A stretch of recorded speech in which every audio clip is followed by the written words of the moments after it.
When your daughter's learning how to drive, you say, Híjole, here we go. but what you should say is, Like a good neighbor, State Farm is there. to help you choose the coverage you need. State Farm, Bloomington, Illinois. Stay tuned for The Man from Homicide. There are two requirements essential to a good radio newscast: speed and flexibility. News of Tomorrow, ABC's nightly roundup, heard Monday through Thursday, ensures listeners of both. Editor John Daly can draw upon 30 overseas correspondents stationed at vital points around the globe, 6 news bureaus stretching across the United States, and over 290 ABC affiliates with their local news staffs. When News of Tomorrow hits the air, a complete to-the-moment picture of the world's happenings is on its way to ABC listeners. Tonight, for swift news awareness, listen to ABC for News of Tomorrow. The Man from Homicide. According to Webster's dictionary, homicide is the killing of one human being by another. According to Lieutenant Lou Dana, it's the beginning of a dirty, dangerous job. It doesn't end until the killer is found. I don't like killers.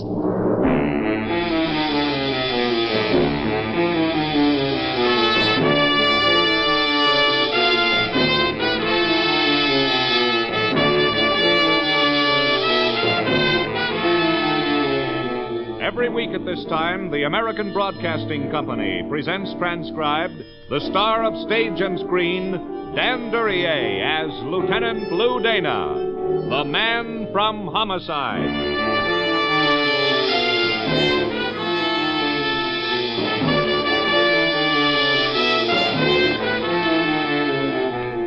Trouble with being a cop in homicide is that by the time you get there, the damage has already been done. You just pick up the pieces and put them together, if you can. If the puzzle adds up to an answer, then a killer is stopped from doing further damage. If not, well, then you just wait till the next time. That's one thing you're pretty sure of about a killer. Sooner or later, there'll be a next time. The picture boys and the lab boys were pretty well through by the time I got there. Okay, boys, hurry it up, huh? The corpse was male, white, about 45. I'll be sure you get those color shots good, Eddie. They'll be important in this one. Steve Morton had been shot full in the face at close range with a double-barrel shotgun. Get a close-up in that color, Eddie. 2 12-gauge shells can make quite a change in a guy's features. Well, the boys are through, Lou. What do you make of it? Somebody didn't like him. Yeah, sure proved it. Anybody around? The wife and a fellow named Thompson. He's, he was Morton's attorney. Where? Library. There? Yep. Come on. You talked to him? Not much. The wife was in pretty bad shape. She found him, called homicide, then this attorney. She's pretty hysterical. She is, huh? Well, maybe she loved him. It happens, I hear. Here we are. Yeah, that's her. I didn't think it was the guy. This is Lou Dana, Mrs. Morton. I'm homicide, Mrs. Morton. Been assigned to cover this. Oh, please, no more questions. I can't. Sorry, Mrs. Morton. You want us to catch whoever murdered your husband, don't you? I can't talk about it. I tell you, I can't. Lieutenant Dana, I'm Everett Thompson. I'm Mrs. Morton's attorney. That sounds nice. Couldn't you possibly postpone any further interrogation of Mrs. Morton until she's had time to compose herself? Sorry, first impressions are the most important. 10 minutes from now, she may not remember as clearly. Mrs. Morton, I'm sorry, but there are a few things I have to know. Very well, I'll try. Do you know who shot your husband? No. Do you suspect anyone? No. Where were you when it happened? I told the other officers I'd been to a bridge party. Witnesses? Of course. And when you came back, you... I opened the door, stepped in the room, there, lying there on the floor. No, I can't. I can't. She's terribly upset. I'll try and quiet her. Yeah, try. You get the time she got home? About 40 minutes ago. How long has he been dead? A good 2 hours. Well, doesn't look as though we get much from her. No. And She called Thompson. He got here after the first of the boys. What you got there? Oh, Miss Morton dropped her handkerchief when she ran out. Oh, let me have it. I'll give it to her when I question her again. Yeah, here. Thanks.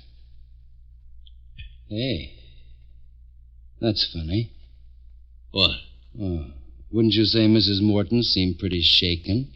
Never saw anybody cry any harder. Why? Her handkerchief, Dave. Feel it. What? It's dry. It sure is, Pappy.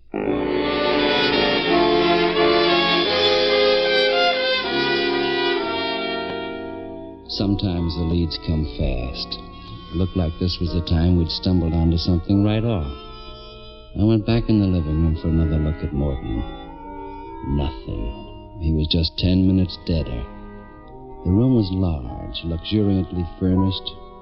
It was an exclusive neighborhood. It'd take dough. Morton had dough. But what's a corpse going to do with dough?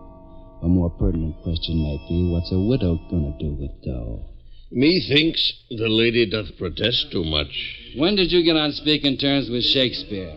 I read a book. Ever read one entitled The Care and Feeding of Rich Widows? Oh, I could write that one. Yeah. With your figure, writing it is about all you could do. All right. You gonna try and break her with that dry hanky, I mean? No, let's pretend we didn't find it. That way she may not have her guard up. All right. You through with the leading man here? Yeah, tell the boys to clean it up. I'm going to have a talk with the missus. Right. Okay, boys. Take the morgue there, customer. Then get back to the lab and stop sitting.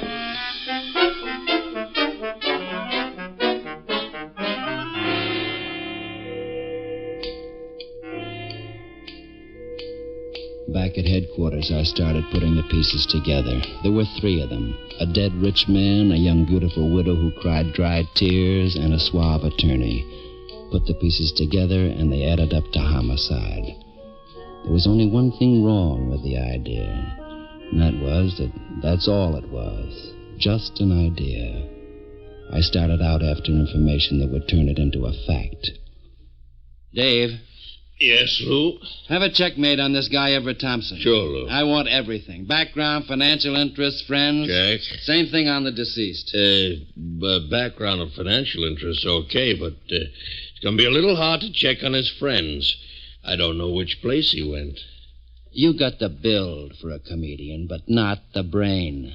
Past friends. Okay, Lou, just kidding. You got the names of the people Mrs. Morton says she was playing bridge with at the time of the killing? Yeah, sure. Right here. Leave them. Am I going someplace? You are. Where? Justice Court, Division 3. Ask the clerk if Everett Thompson was there yesterday at the time he said he was.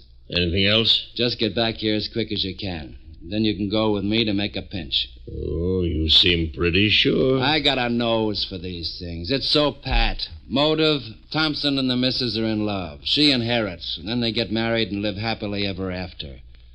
Only I'm afraid they're going to find it a little crowded in the electric chair. Yeah, but Lou, they both claim alibis. I got a hunch that's where we'll find the hole in their plan. Now get going. Right. Now, let's see.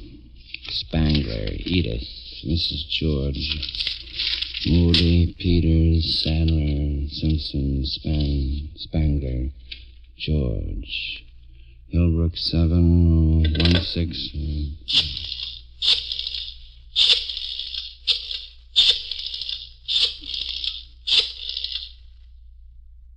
Hello, Mrs. Spangler. Lou Dana, Homicide. Do you know Mrs. Steve Morton? Yes, it is too bad. You know her then? Oh, I see. Was she at your home playing bridge yesterday? Oh? Well, what time did she leave? I see. There were other witnesses? I see. Thank you very much, Mrs. Spangler.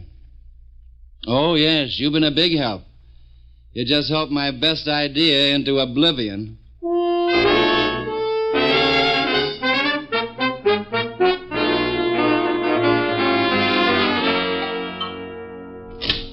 Oh, Lou, glad I caught you.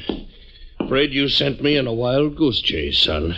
I've been on one myself, Pappy. The season's open on wild goose chases. Well, we've been where he goes before. Sorry to disappoint you, Lou, but Thompson was in court yesterday at the time he says. And Mrs. Morton was playing bridge. Well, looks like we maybe convicted those two a little premature. It looks to me like we didn't convict him at all. Dana here. Yeah? Yeah?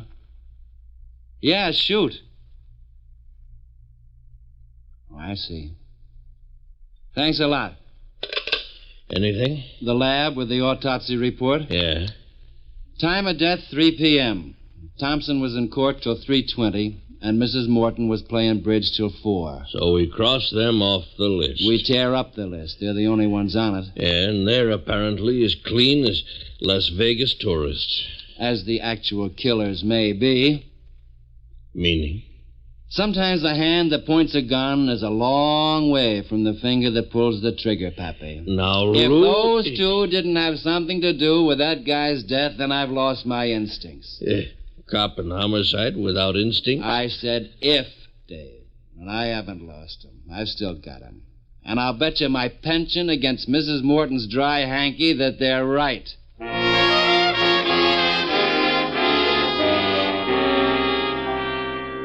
There's always something fishy about a killer's story. I had only a hunch, but it kept prodding me. I couldn't prove how, when, or why she and Thompson had wanted her husband dead, but I was sure they had. I decided to go ask her. Well, Lieutenant, I hardly expected to see you again so soon. It isn't a social call, Mrs. Morton. Sit down, Lieutenant. Thanks.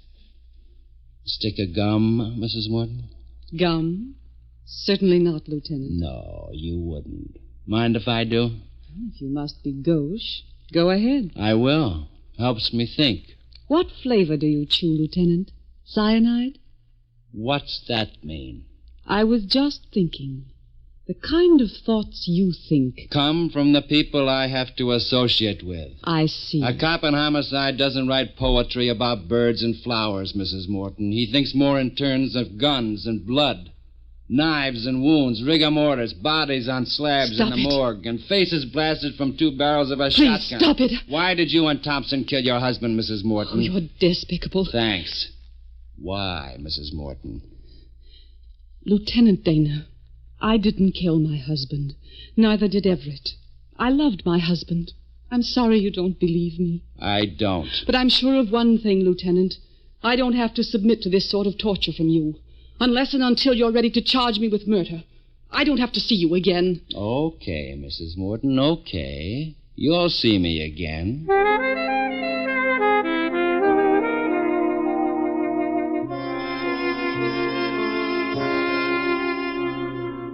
She was right.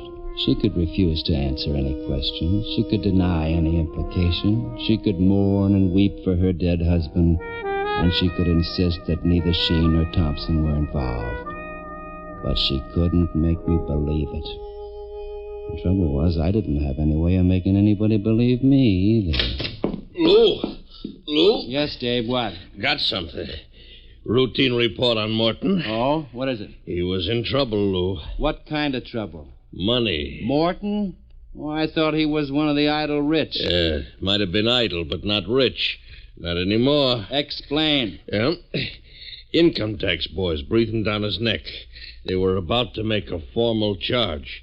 Evasion. $600,000. Seems he'd been phonying up his returns for years. And they were going to collect? And not only that. According to this report, they were going to ask a stiff prison sentence as well. How long? 10 years, anyway. And they'd have made it stick, too. Except somebody beat him to the punch. 600,000 and 10 years, huh? Yeah. You know, maybe he wasn't so unlucky after all. Guy in that spot'd be better off dead. Yeah. Lou, you thought about the other angle? Suicide? Oh, could be a motive, all right. But what about the gun? The guy doesn't shoot himself in the face with both barrels of a shotgun and then get rid of the gun before he dies. If Morton killed himself, which I doubt, somebody had to help him. No, Dane. I don't think Steve Morton wanted to die. I think... Wait a minute. Idea, son? Could be, Pappy. Could be. When your daughter's learning how to drive, you say, Híjole. Here we go. but what you should say is, Like a good neighbor, State Farm is there. to help you choose the coverage you need. State Farm, Bloomington, Illinois. How long has Steve Morton been buried? About 2 weeks. Why? Oh, what's on your mind, son? Murder, Pappy. Murder. Hello, Dana. Give me the lab. Casey? Dana. Now listen, Casey. Could you still get prints off a 2-week-old corpse? You could? Good. Thanks. Lou, you aren't thinking of... I am. Get an order out to have Steve Morton's body exhumed. Get the lab boys to make prints. Then I want to have a look at him myself. You're welcome. You don't expect pleasant work in homicide. We only had Mrs. Morton's word for identification. I got a hunch that's not enough. Now get on it. Okay, son, if you say so. I say so. And Dave, Yeah. don't let the boys from the press in on this. Let's keep it strictly inside the department, huh?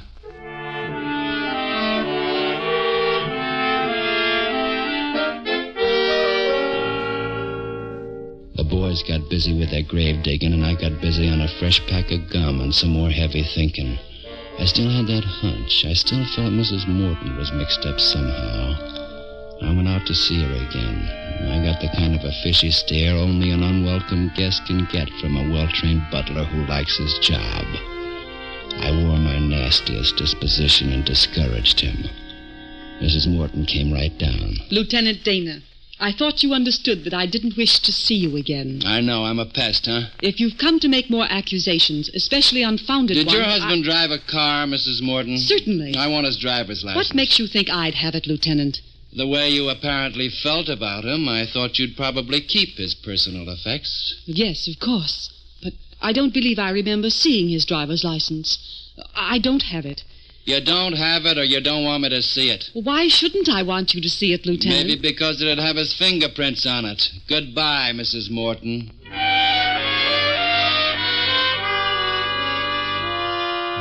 I went back to headquarters. The driver's license didn't worry me too much. There'd be prints somewheres of a guy as important as Steve Morton. Dave had the boys do a real fast job bringing in the body. They had it now on a slab in the morgue, and Dave and I went together for a look. Which one, Dave? Right here. Pull him out. Yeah. Well, The boys get his prints? yeah, that's all you wanted. Can I put him back now? Wait a second. Dave, Yeah. look. His hair. Well, Notice the color, Dave? yeah. Same as it was, black. Look close. Gray. Close to the scalp, it's gray. It sure is. Well, what does it mean? It means we check his prints against every source, and most of all, we compare them with Steve Morton's.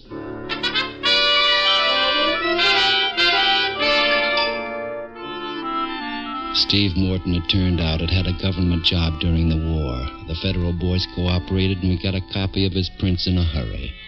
The guy in the morgue was wearing a different set. The hunch was becoming a reality.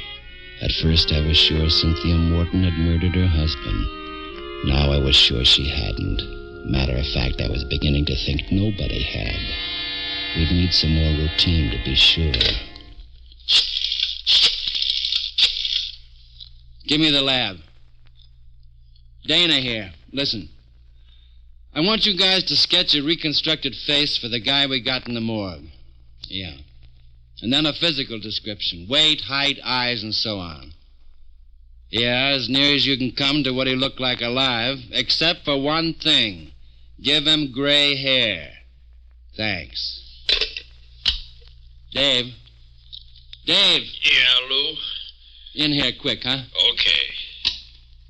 Good old routine, the cop's best friend. It always pays dividends. Sometimes you gotta have a hunch to get it rolling, but in the end, it's the routine that pays off. What's up, Lou? I'm having the boys make a sketch of a face to go on the guy in the morgue. As soon as it's finished, run a check with the missing persons. What am I supposed to be looking for? A name to fit the body we got on the slab?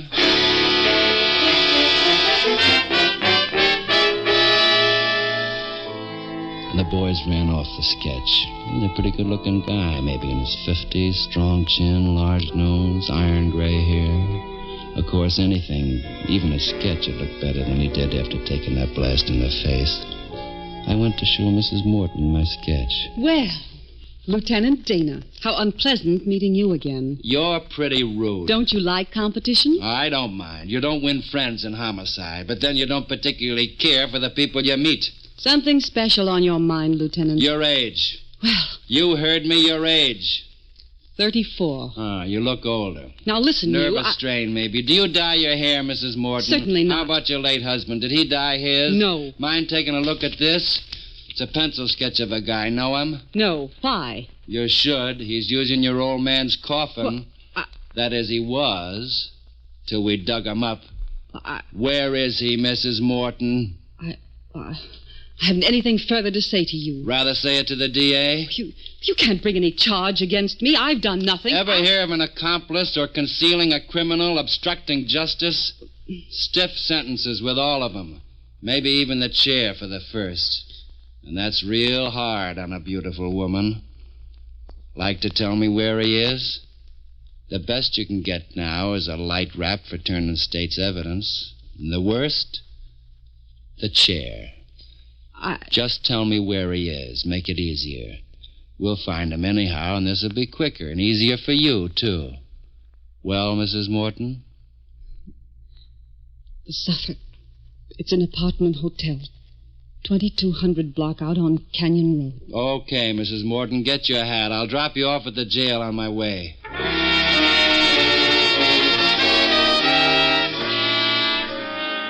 Steve Morton had dyed his hair all right, red.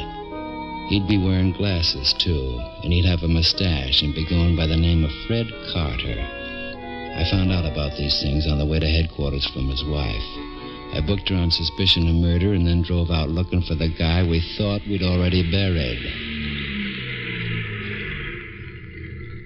It was one of those small places in a residential district that tries hard to look like a home.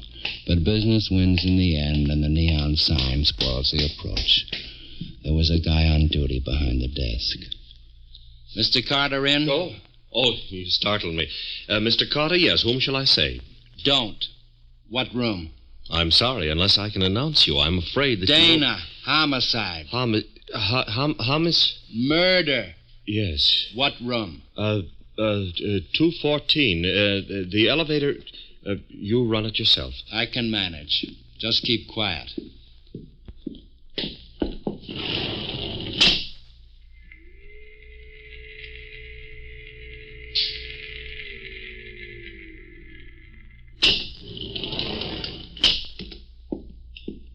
The hall was dimly lit. I would have liked more light, but I didn't have a choice. 214 was close to the elevator. That part I did like. Mr. Carter wouldn't be expecting company. Yes? Hello, Mr. Carter. Last time I met you, you were dead. I don't believe I understand. Maybe you'd understand better if I said Morton. Steve Morton. Who are you? Lou Dana. I never heard of you. You'll wish you never had. I'm Homicide. I overplayed my hand. Morton slammed the door in my face. The night latch was on. I gave it the shoulder.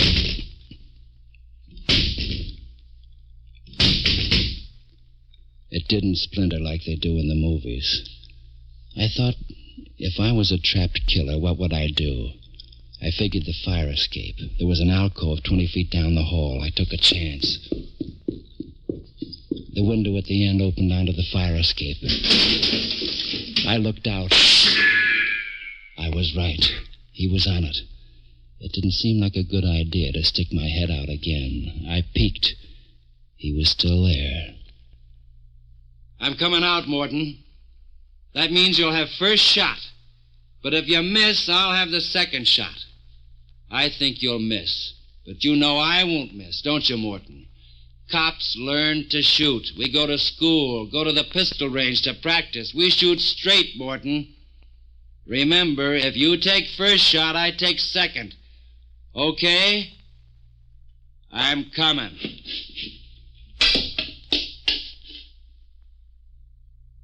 Real smart, Morton. You'd have come out second best. Okay. Let's go to headquarters.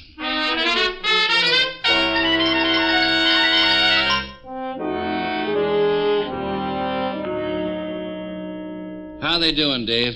The dame won't talk, and the guy is screaming for his lawyer. 72 hours before we have to book him. Get him in my office, Dave. Okay, Lou. I could have written my report without them, but it looked better on the record if I had their stories on it. I was thinking. It was funny. First time I ever had to track down a corpse for his own murder.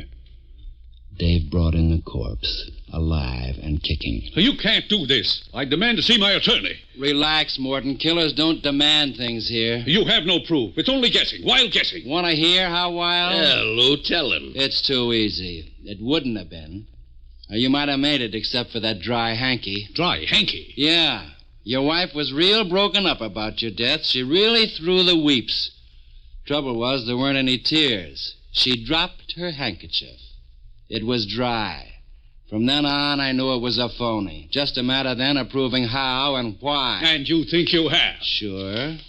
Here's a report from missing persons. Man by the name of William Forbes disappeared from his home and job about 4 weeks ago. The funny thing, he was about your size, height, and weight. Of course, his hair was gray, but that was easy to fix. And you know something, Morton? His fingerprints fit the guy you picked for your stand-in. And I suppose this person just agreed to all this? Oh, I got a theory about that. You got an attractive wife, Morton. After you'd picked him for size and shape, it'd be easy for her to lure him to your house. Why, thank you, Lieutenant. I don't know how you got him to dye his hair, but when we exhumed his body, we found it was gray at the roots. Is that all? No. One more thing. You're in deep on an income tax rap.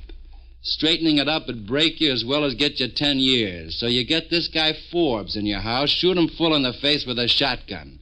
That fixes it so nobody can tell it isn't you. You take the gun and hide out. That makes catching the killer tough, on account of we're looking for the same guy that's supposed to be dead. And just why do I do all this? Because you carry a real nice insurance policy. Mrs. Morton's the beneficiary. When things simmer down, you and she can live nicely as Mr. and Mrs. Carter. Well, Morton, like to tell us where the gun is?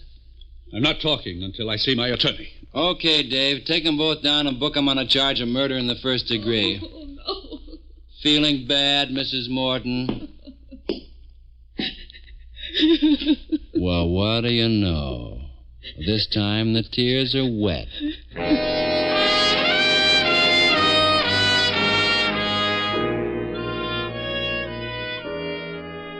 Attention to detail. That's what catches killers. And lack of it, that's what trips them up. Morton and his wife had fixed up a real cute plan. The trouble was, neither one of them had thought about a dry hanky. Funny how a little game of drop the handkerchief can make the difference between freedom and a chair. Of course, no killer gives the cops credit for being smarter than he is. That's because a killer has an incurable conceit. Yeah, a guy has to think an awful lot of himself to kill another man, especially to shoot him in the face with a shotgun. It'd be a long time before I'd get rid of that memory. I don't like killers.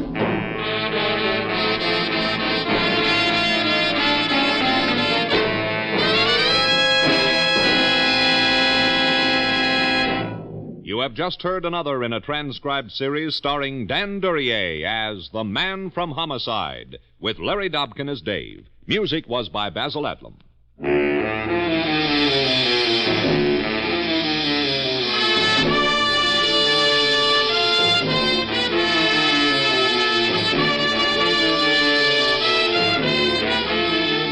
Man from Homicide was written and directed by Dwight Hauser.